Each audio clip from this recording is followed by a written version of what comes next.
this problem we're looking at an electron that is in the field of another negative charge.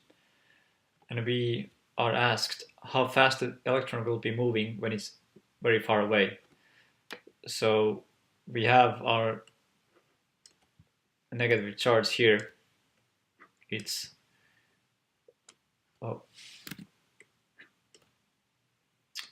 minus q. And then the electron is some distance away to start with. Let's call this distance a d.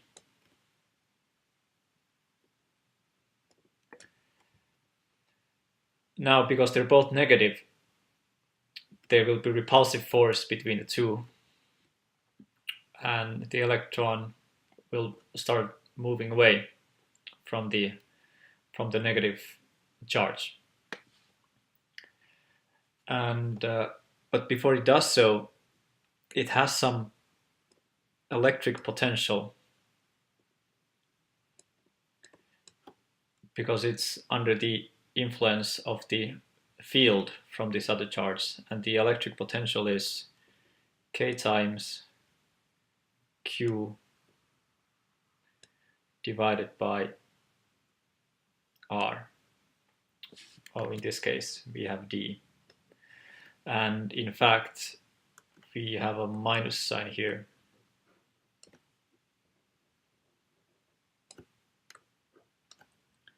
because our charge is minus q. To be consistent, let's call this minus q because it's negative anyway, we know that. The voltage itself doesn't tell us how much potential energy the charge has at this position in this field. To get that, we need this relationship between potential energy and electric potential, which says that the potential energy U is equal V times the charge of that particle in question, in this case an electron. So at this point it has the potential energy of minus q times q divided by d, and here we have the charge itself, which is minus q.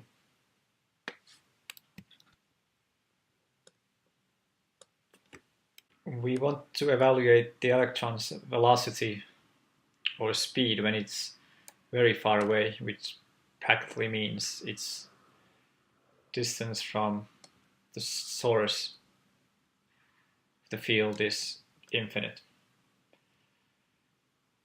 And by convention, with point charges, we agree that the electric potential in infinity is zero, which means also that the potential energy there is zero.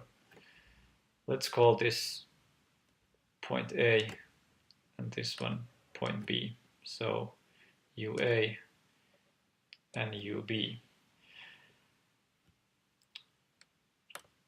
So because this one is positive, as we can see, then minuses cancel each other.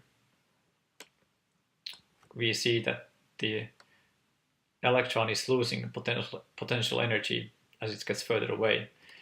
The energy doesn't disappear anywhere, so the change in potential energy must equal the change in kinetic energy. And the potential energy difference is UA minus UB, and it picks up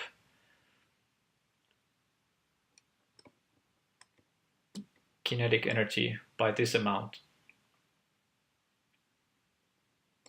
half mv squared, because it starts from rest. V is 0 there.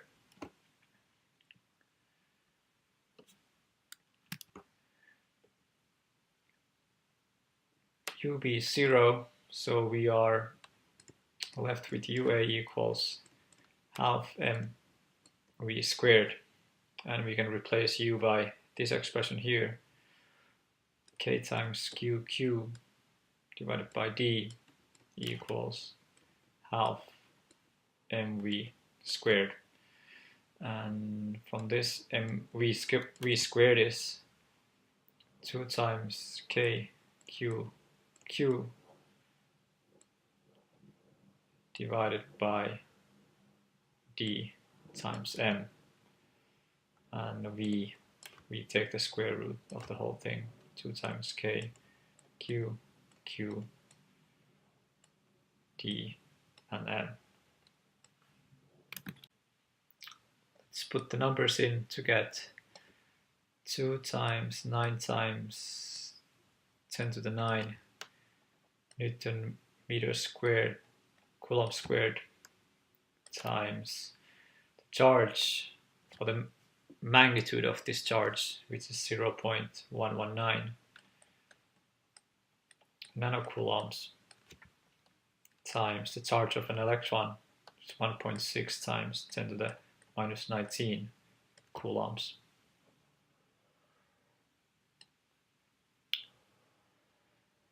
Divided by the distance between them, 0.45 meters, that is the initial distance, and the mass of an electron is 9.11 times 10 to the minus 31 kilograms. And we get the final velocity to be about 9.14 times 10 to the 5 meters per second.